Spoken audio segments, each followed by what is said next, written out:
श्रीराम समर्थ. सुखदुःख मनावर अवलंबून आहे. जिथे रोग असेल तिथेच औषध लावले तर उपयोग होईल. दुःखाचे मूळ कुठे आहे हे प्रथम पाहावे. प्रपंचात काही न्यूनता पडली की दुःख होते. श्रीमंताच्या किंवा गरिबाच्या सुखदुःखात तसा फरक तो कोणता? एखाद्याजवळ पैसा पुष्कळ आहे परंतु मूलबाळ नाही म्हणून तो दुःखी असतो, तर दुसऱ्याला संतती आहे पण पैसा नाही म्हणून तो कष्टी होतो. तिसऱ्याला संतती संपत्ती वगैरे सर्व आहे परंतु पोटदुखीच्या विकाराने तो बेजार आहे. एकंदरीत सुखदुःखे कोणालाही सुटली नाहीत. जितक्या गोष्टी कमी पडल्या तितक्या प्रयासाने सुद्धा आणल्या तरी पण न्यूनता काही सरत नाही. दुःखावर आपण वरवर उपाय करतो परंतु आपल्या दुःखाच्या मुळाशी आपले मनच आहे हे नाही आपल्या ध्यानात येत. खरोखर सुखदुःख हे वस्तूत नसून आपल्या मनस्थितीवरच अवलंबून आहे. वस्तू चोरीला गेली त्यावेळी झोपेत आनंदात होता, पण जागे झाल्यावर वस्तू गेल्याचे समजल्यावर दुःखी झाला. म्हणजे दुःखी होते ते मन.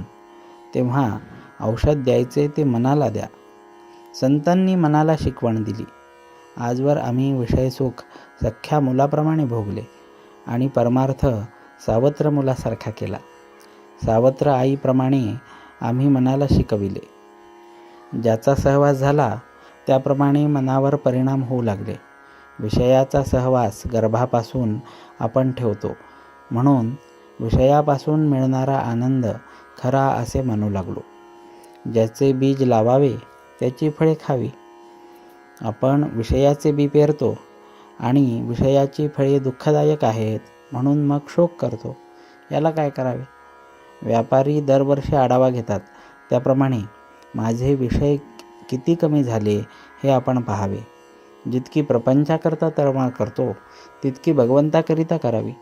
प्रपंचातल्या अनुकूल परिस्थितीपेक्षा प्रतिकूल परिस्थिती हीच परमार्थाला जास्त उपकारक आहे. परमार्थ हा परिस्थितीवर, श्रीमंती गरिबीवर, रोगी निरोगीपणावर वगैरे कशावरही अवलंबून नाही.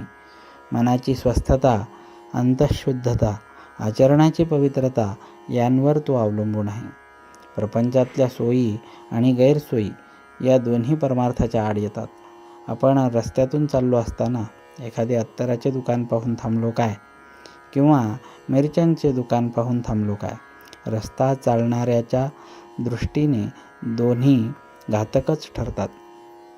प्रपंच मुळात चांगलाही नाही आणि वाईटही नाही. आपण आपली आसक्ती त्यात कालवतो म्हणून आपल्याला तो सुखदुःख देतो. ही आसक्ती काढणे याचेच नाव परमार्थ होय.